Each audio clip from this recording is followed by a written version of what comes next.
Sziasztok! Üdv újra a csatornán! Én Tibi vagyok, és a mai videóban Leslie Nielsenről lesz szó, a paródiafilmek királyáról, aki olyan klasszikusokban játszott, mint a Csupasz pisztoly sorozat vagy a Horrorra akadva. De vajon tudtátok, hogy eredetileg drámai színész volt? Vagy hogy milyen különleges hobbijai voltak a kamerák mögött? Merüljünk el Leslie Nielsen lenyűgöző életében és pályafutásában.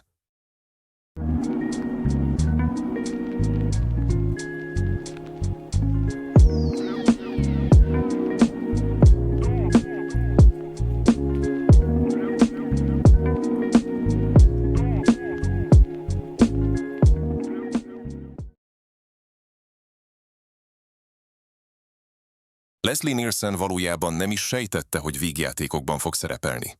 Élete első 42 évében kizárólag drámai szerepekben láthattuk őt. Komoly, tekintélyt sugárzó megjelenésével általában kapitányokat, orvosokat vagy éppen rendőrfőnököket alakított. A sors iróniája, hogy éppen ez a komoly kisugárzása tette később tökéletessé a komikus szerepekre. Amikor 1980-ban Jim Abrahams és a Zucker testvérek felkérték az Airplane című film egyik főszerepére, ez gyökeresen megváltoztatta a karrierjét. Ebben a filmben az volt a koncepció, hogy kifejezetten komoly színészeket kértek fel, akik teljesen komoly hangon adtak elő abszurd és nevetséges jeleneteket. Ebben annyira ragyogó volt, hogy ezután gyakorlatilag új karriert kezdett, és a következő 30 évben főként komédiákban láthattuk.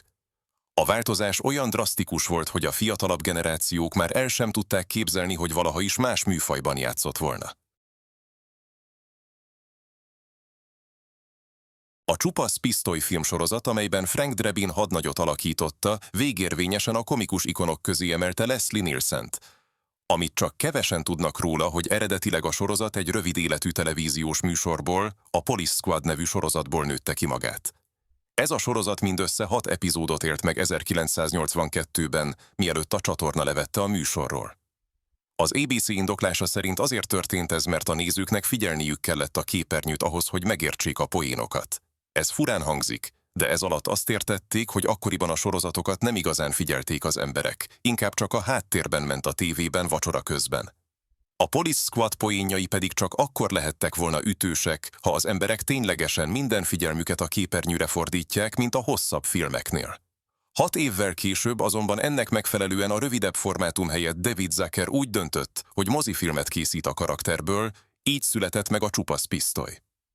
A film hatalmas sikert aratott, és további 2 folytatás is készült hozzá. Leslie Nielsen annyira azonosult Frank Drebin karakterével, hogy gyakran tréfásan mesélt például arról, hogy az utcán idegenek kérték, hogy viselkedjen úgy, mint Drebin hadnagy.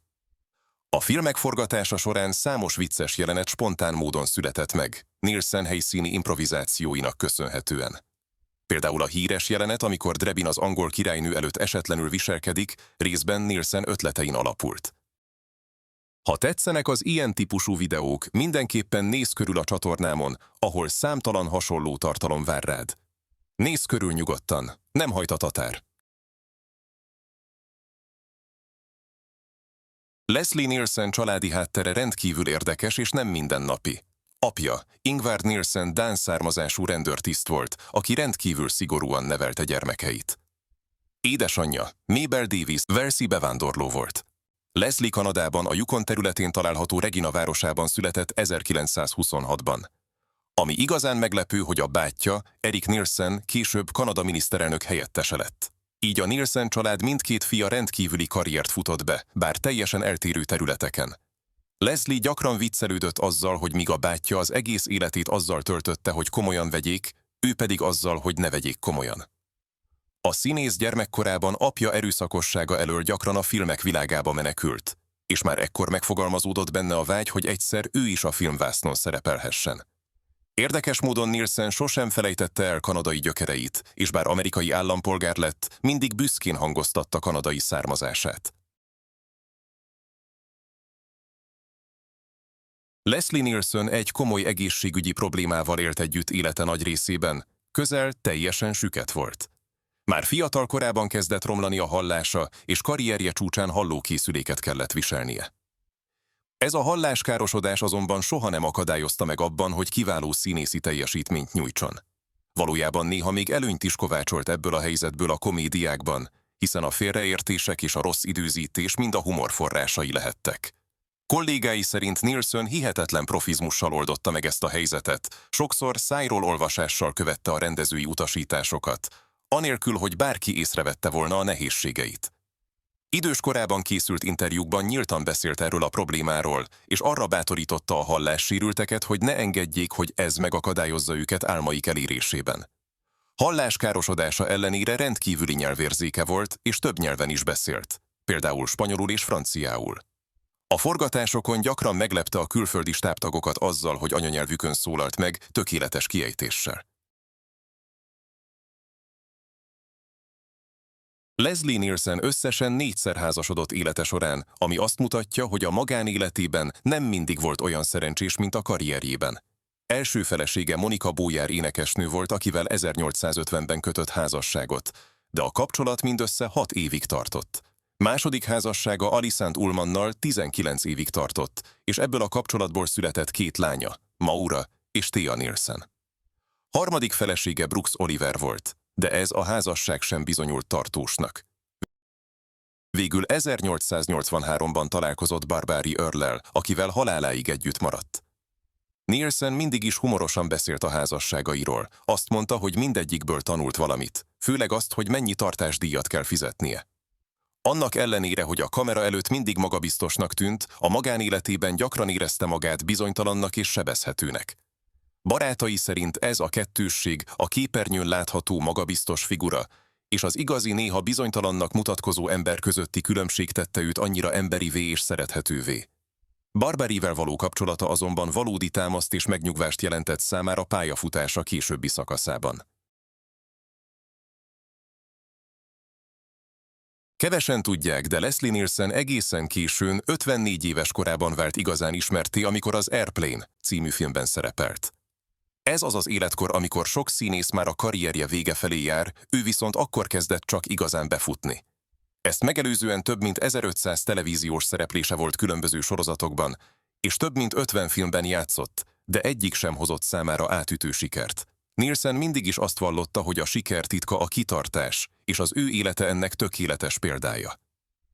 Karrierje elején annyira szegény volt, hogy gyakran aludt parkokban vagy metrómegállókban New Yorkban, miközben meghallgatásokra járt. Még inkább figyelemre méltó, hogy 60 éves kora után forgatta a legtöbb sikeres filmjét, köztük a Csupasz pisztoly trilógiát és a Horrorra akadva sorozatot.